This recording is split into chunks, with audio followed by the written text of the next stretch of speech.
Everybody, welcome to yet another episode of Windshield Time, the podcast where we help you use your windshield time to turn learning into earning. Windshield Time is brought to you, of course, by Service Excellence. My name is Chris Elmore, and I'm joined once again today by my good friend, coach, trainer, Noel Tarter. Today, we're going to be talking about the holiday hangover. Stay tuned.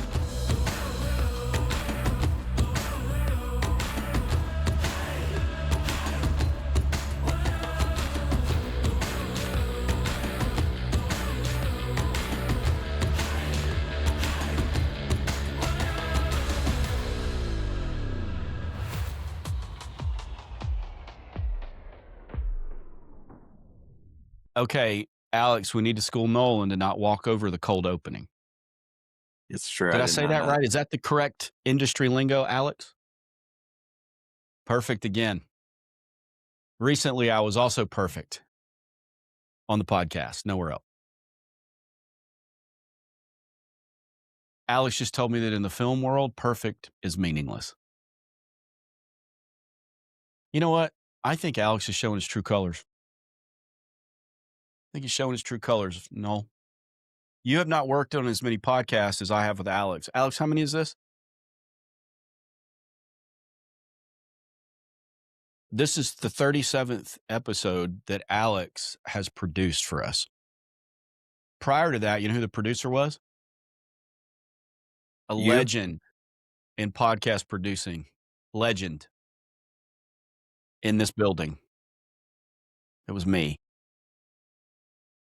Now, some of you have noted the downgrade in quality, but we've chosen to ignore that.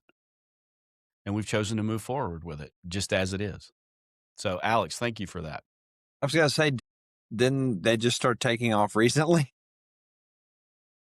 Yeah, really, just in the last 10 minutes, actually.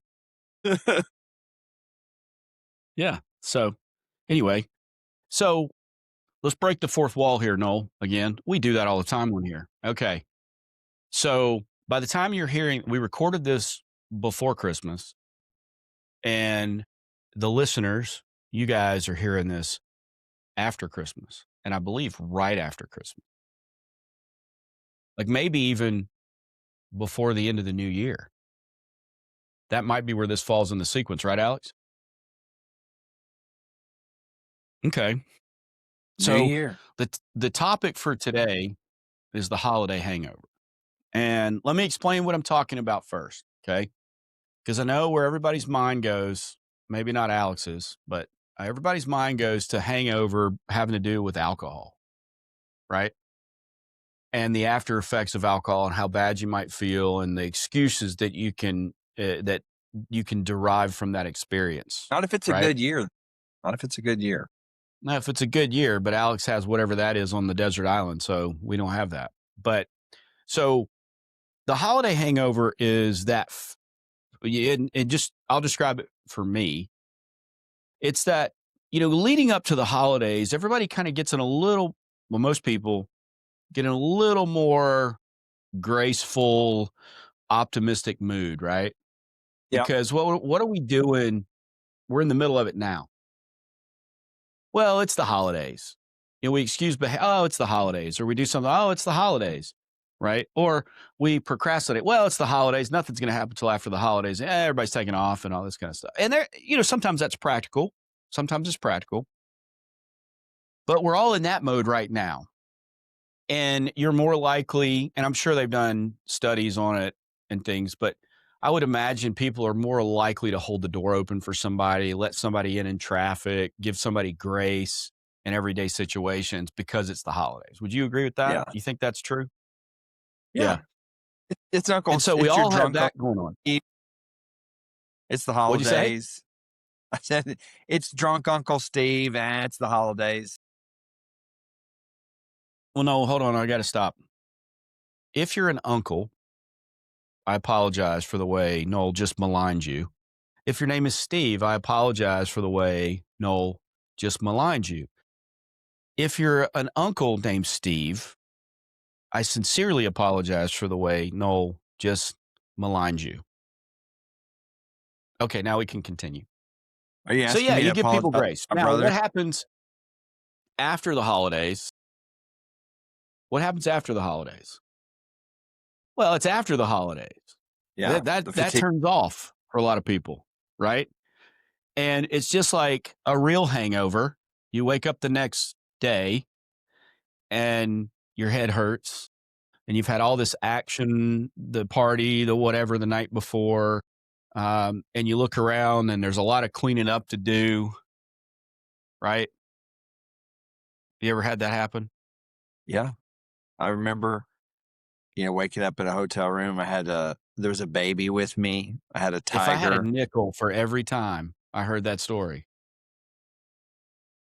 Anyway, but so that's what we're referring to as the holiday hangover, and especially how does it we gotta think always three stakeholders here and what you guys do out there.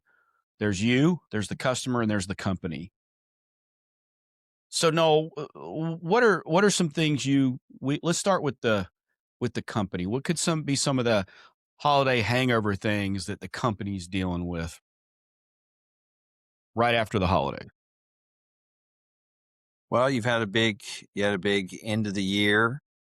You may have some people out. You sometimes are dealing with that. You've got people tend to get sick in the company, in my experience, towards the end of the year. So you got people out, you got people struggling in from vacation. Um, you got people that employees that may have spent too much.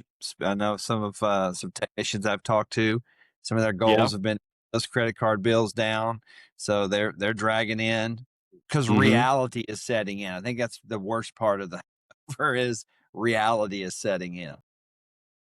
Yeah, and I think sometimes too is while all the people are coming back to work and all this kind of stuff, then what can happen is the letdown emotionally can happen within the company, and it could maybe even look daunting. Oh, now we got a whole nother year, right? We had a great year. Now we can start over again, kind of thing. It can be Yeah, daunting. So a lot of emotions can be there.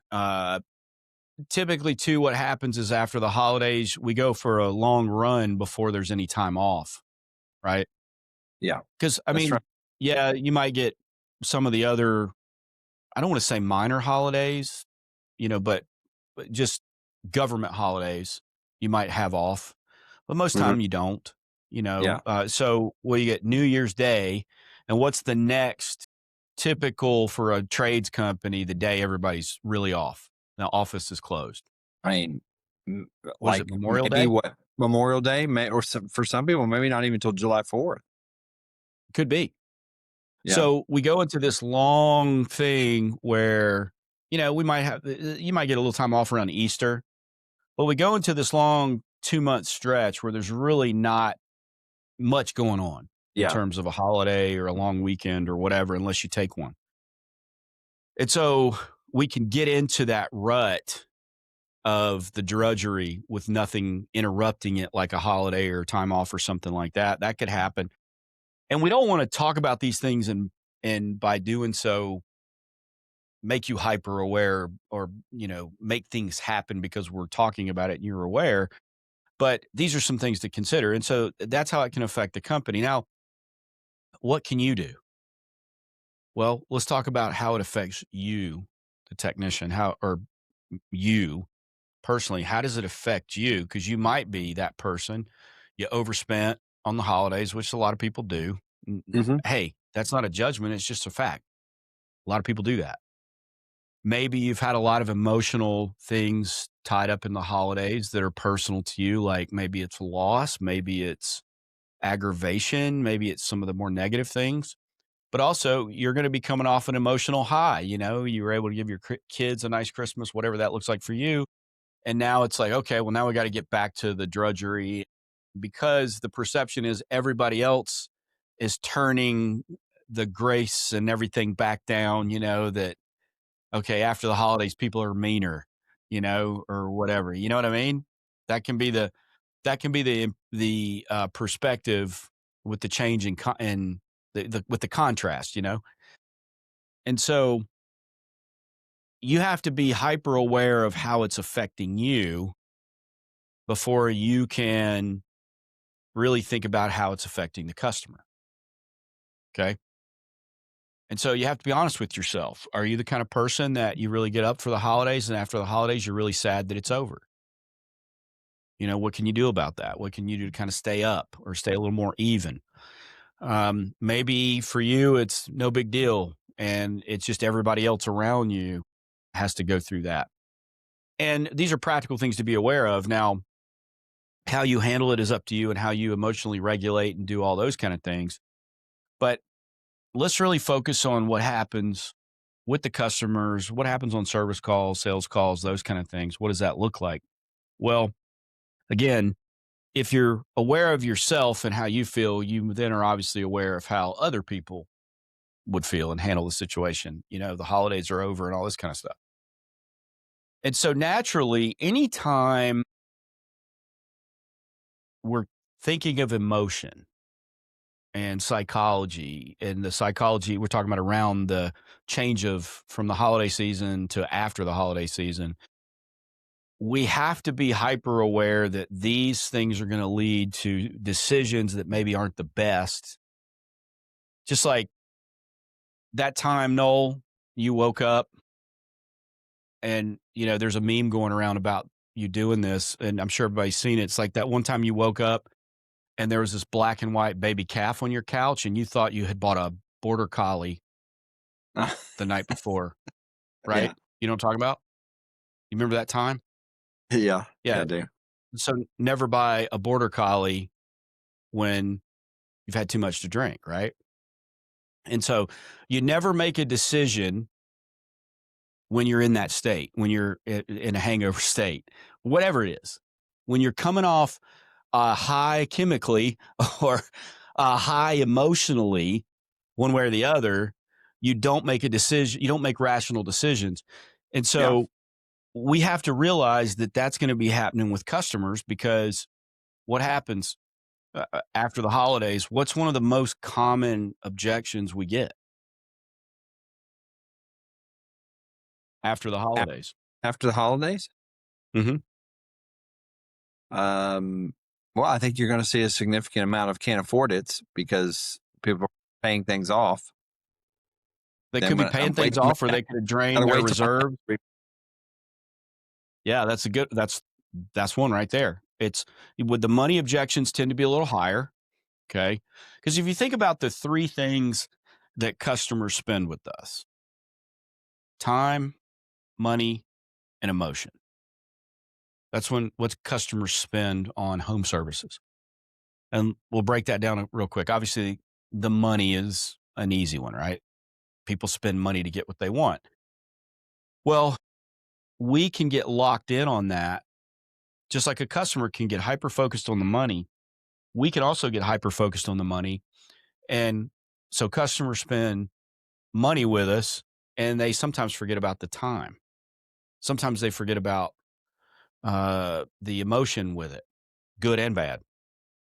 But we can do the same thing is we're in a house and we get hyper focused on the money and we don't think about the time they got to spend or the emotion they got to spend, or they don't think about the time they're going to save or the positive emotions they're going to gain.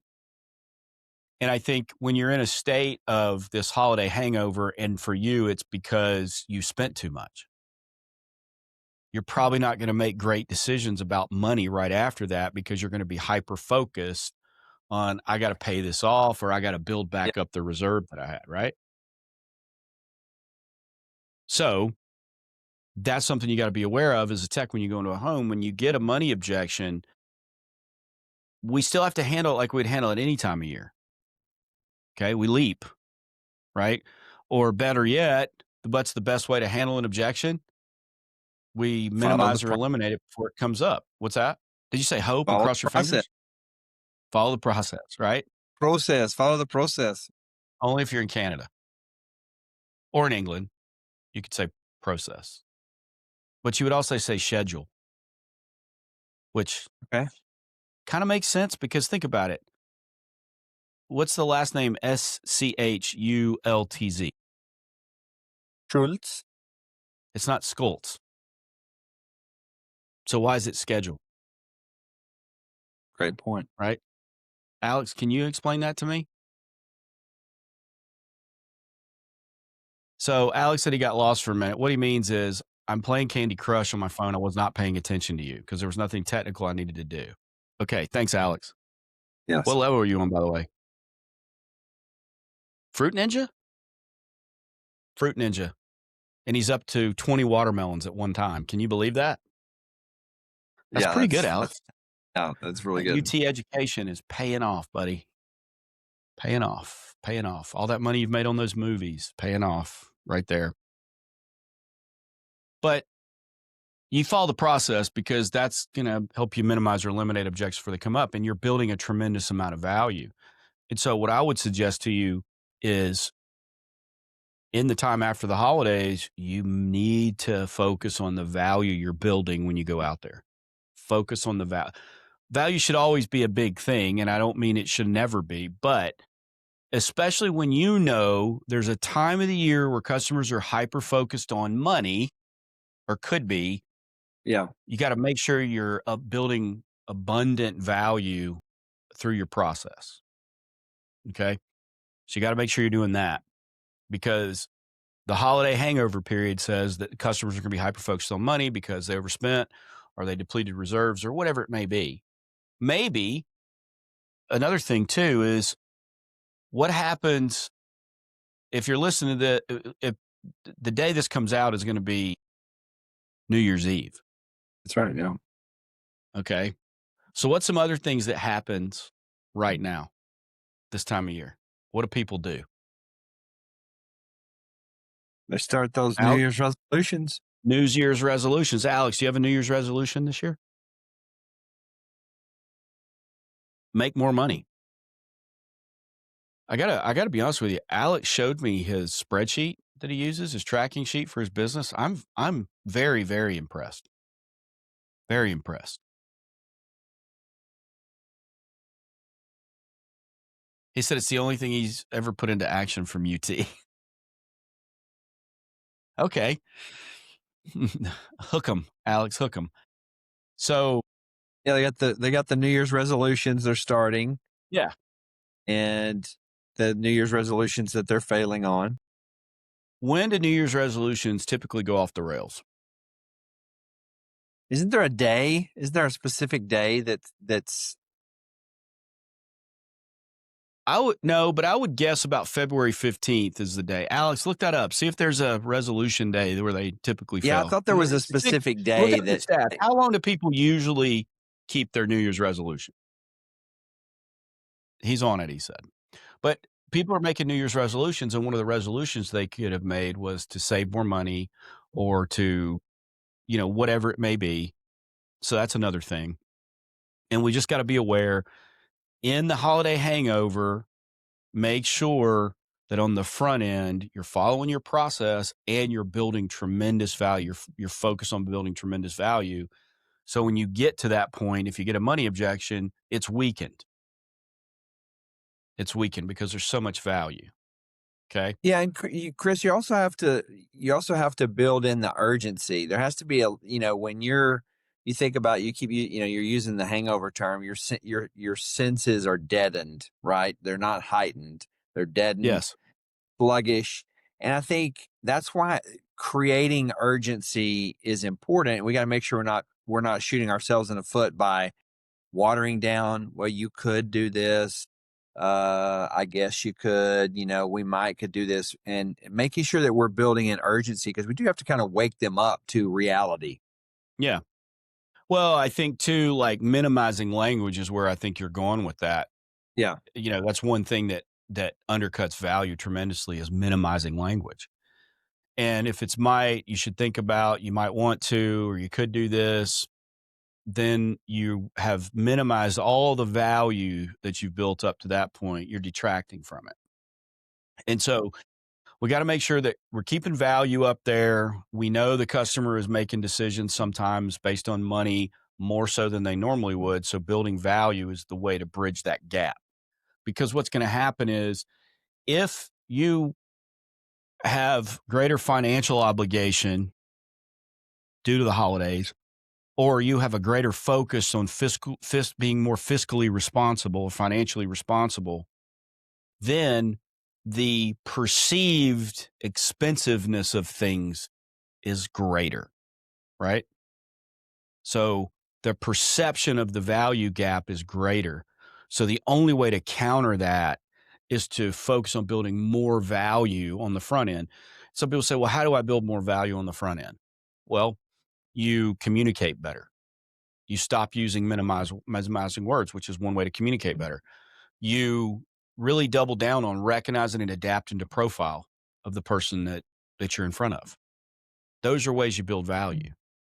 Now, obviously, other ways you could do it are simple things like taking care of a minor issue and making sure the customer knows you did it, like, zip tying some wires or pulling some trash out of a space you were in that, maybe a crawl space, attic, basement they didn't know was there, educating more, all these things, taking that extra 5 minutes to talk more to the customer. Those are the kind of things that build a tremendous amount of value. And really what you're doing is you're increasing likability in one way, but you also have to increase practical value. And that's why communicating better is increasing likability and trust. But doing a minor thing and making sure the customer understands it's practical helps you build practical value too. So that's going to be a key right now with the holiday hangover. Alex, what'd you find out?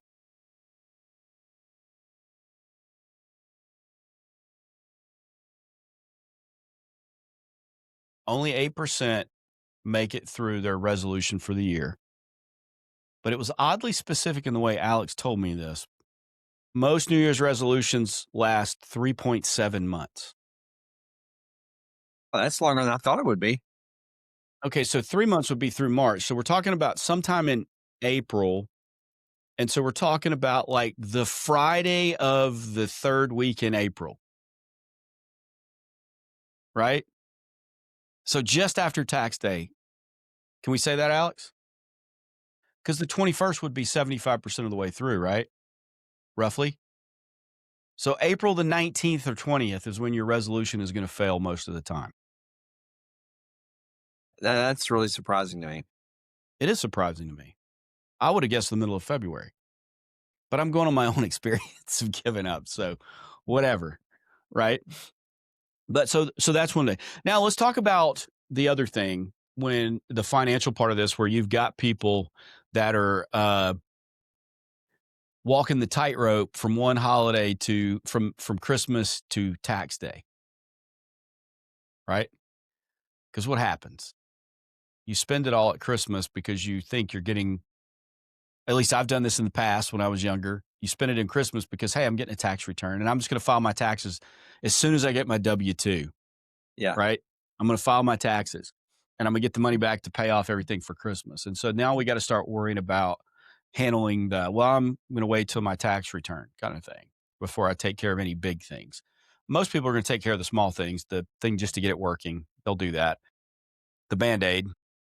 And so then we come into the objection and that the tax object, and that's where urgency comes in. Because I don't want to overshadow what you said or leave what you said, because urgency is a great point here. And not that building urgency isn't always something, just like building value is always something. Urgency and not false urgency, not creating Mm-hmm. uh, unethical urgency in the situation, but instead thinking of reasons why they shouldn't wait till tax day and presenting and educating on those reasons why they shouldn't wait till that event, whatever that is. Right. And Yeah. so what else were you thinking of on urgency there? Well, I think it's good. I think it's good to think about when is there going to be a good time. I mean, the reality is I know that everybody's customer demographic slightly different, but let's just say I'm dealing with uh, customer who's in a family. Maybe they have they have some level of kids or something. Okay, well, you've got spring break that's coming up in 3 months, 2.5 months, and then you got vacation, summer vacation after that. And when is a good time? I don't think we can enumerate that for the customer. That's not what you're suggesting. You're not going, well, why would you wait for tax day? Because you know you got spring break and you know you're going to do this vacation. We don't want to build in other things, right? To build the case of, see, No. that's why I can't do it. Yeah. No, but I'm just saying it's good for us to think about that of, it's never falling at a good time. And so No. that's why we have to work at building the urgency, building the value so that we can make it easy for them. And I think that's another thing we can do is how can I make this an easy decision for them? Am I Yes. doing anything that's making this hard for them, making this too difficult? Yeah. Sorry, I thought you Absolutely. froze up there for a minute. No, that's good. No, I like that. And I go Yeah. back to the acronym we use, FAB: features, advantages, benefits. Features are what it is and what it does. Advantages are why they, their home, or their system need it. And then benefits are translating that why they need it into time, money, or emotion, saving that, right? And so for instance, taking care of a problem that where it's okay, it may not be broken right now, or it's broken and it's a relatively inexpensive fix, $700, $800, $1,000, but there's also $2,000 or $3,000 worth of maintenance work that needs to be Yeah. done to help it work the best, last longest, be the safest, be the most reliable, right? Putting that off costs them more money. It costs them more hassle. It costs them Hmm. more time. And showing them the savings of those things makes it an easier decision, you know? And here's the thing. Could they wait? Yeah, they could wait. Do they have to wait? They don't have to wait. Should they wait? No, they shouldn't. So there's no mandate here, but you have to make a compelling ethical case for not waiting. That's why we do with HVAC, we do that repair versus replace, and we have that risk assessment chart that's visual with the heat map on it that you can use. I think you can find that on our website. If you can't, email me. I'll give my email at the end of this or call me or whatever. I'll make sure you get a copy of it. But there's this, we do this with HVAC because, and just to break it down real quick, for those of you who aren't in HVAC and don't groan at me, I get it. I'm using an HVAC example. But so, like, for instance, replacing a new HVAC system these days costs, depending on where you're at in the country and what your requirements are post installation, it could be anywhere from, say, 12,000 to 20 some odd $1,000 for your average system push pull replacement. We're not replacing all the ductwork. We're replacing plenums. We're connecting to existing wiring, drain lines. We might pull new refrigerant line, new disconnect pad whip, condensing heat coil, furnace, all that stuff. So that's the thing we're talking about. There's a big range because if you're in California, that average system is 18, 19,000. If you're in San Antonio, Texas, it's probably 11,000, right? Because California has all that post installation requirement. Yeah. Texas, we don't, right? And in Texas, we do a higher volume of those kind of things. And so pricing tends to be different. But my point is this: when I go to a system that's 12 years old here in Texas, putting $3,000 in that is not a good choice. Hmm. And I have to make it compelling because, especially now, if I go into a customer's home now and they've just had Christmas and they have overspent or they've spent a lot of money, whether they had it or not. Let's say they had it and they just spent a lot of money. They don't want to spend a lot more money right now. And I go in and they got to spend 12, 13, $15,000 to replace their HVAC system. I have to make it compelling for them to do that. Because if I go in and they need a $3,000 repair that we can do easily because we can get the part and we can come back out tomorrow and we can get it running and doing what it needs to do, that's not a smart investment. And I've got to show them why. And I've got to show them that realistically, if they wait 2 to 3 years, because most people, that's what they want. They want to try to get 2 or 3 years out of a system. If they wait 2 or 3 years, it's going to cost them probably $2,500 to $4,000, depending on how long they want to keep it, for that to happen, Yeah. including what they got to take care of today. And so often what we find is a system that's It's at the end of its useful life or close to it. Keeping it costs anywhere from $150 to $250 a month, amortized over the 2 or 3 years they want to keep it if they make the right investment today to keep it that long. And typically they can buy a new system and finance it for $150, $200 a month.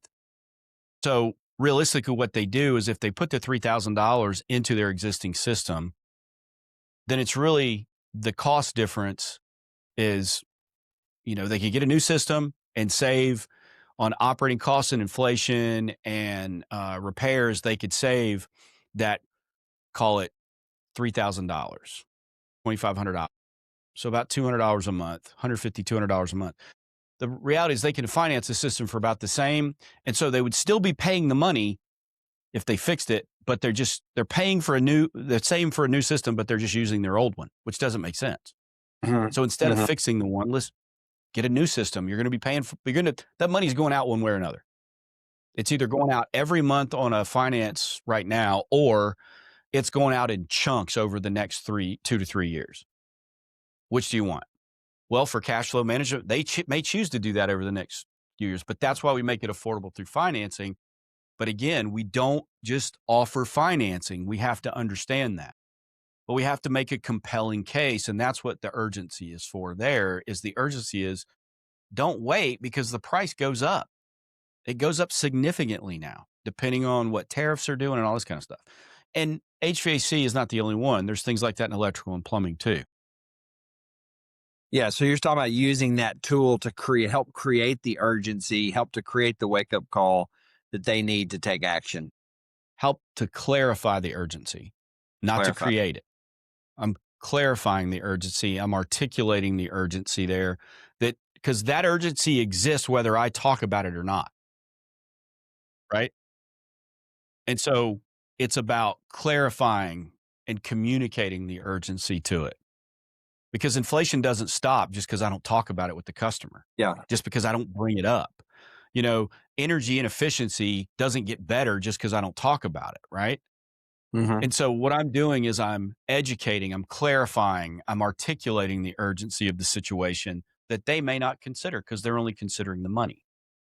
Right. And so that was my point. And so when we get into this period of the year, those are the kind of things we got to be focusing on. So if I give you practicals on this, the practicals are make sure you're building value, make sure you're articulating urgency like you always are, but just be more aware of it right now and maybe go a little extra effort on that to to build the value and to clarify the urgency because customers' awareness of the money is going to be heightened after a significant expense event. It always is. And let's say it's not a holiday. Let's say a hailstorm came through a month ago and they had to replace their roof. They're in a post event spending hangover, right? Yeah. So that's another way to look at this holiday hangover. Well, you can look at it as a post big expense hangover. I like that. Do you like that, Alex? Have you ever been? Well, see, that's meaningless. You've already told me. So think of yourself, Alex. Have you ever been in a big expense event and then after it, you're hypersensitive to cost? Yeah, everybody's been there. So use your own experience as you're thinking about it and consider that's where the customer may be. So the company's going through some things post holiday because, by the way, the company went through some year end expense stuff, right? So the company's recovering from that. Maybe you did in your personal life, but no, your customers are going through the same thing. And it just furthers the unsaid belief that I have is that customers are just people. Customers are just people. Customers are people. You know, it's another one like that. That Doctors are technicians that work on people. I know doctors. your mind is blown, isn't it, Alex? I can smell it from here. Very deep. Yeah. Yeah. So there you go. So don't get stuck in the holiday hangover. Don't carry that burden around with you. Remember, you've got to build value. You've got to articulate and educate urgency and not waiting. We'll talk more about handling objections, the tax return, all this kind of stuff. I mean, that's a money objection. So we'll talk more about that on other podcasts. But go to www.serveextra.com for the spelling, servextra.com. Check out other episodes of the podcast, like and share it, send us suggestions. Check out the dates for our next workshop series. It's at the end of February for tech and for sales. We'd love to see you there. If you want to talk to me, call me at 254-733-7109 or text me, email me, elmore@serveextra.com. If you want to talk to Noel, call me at 254-230-6229 or Noel, Noel, @serveextra.com. That's right. Noel, what do we do here at Service Excellent? Chris, we turn learning into earning. Cha-ching. That's about the budget we have for sound effects. Thank you. Bye, everybody. Bye.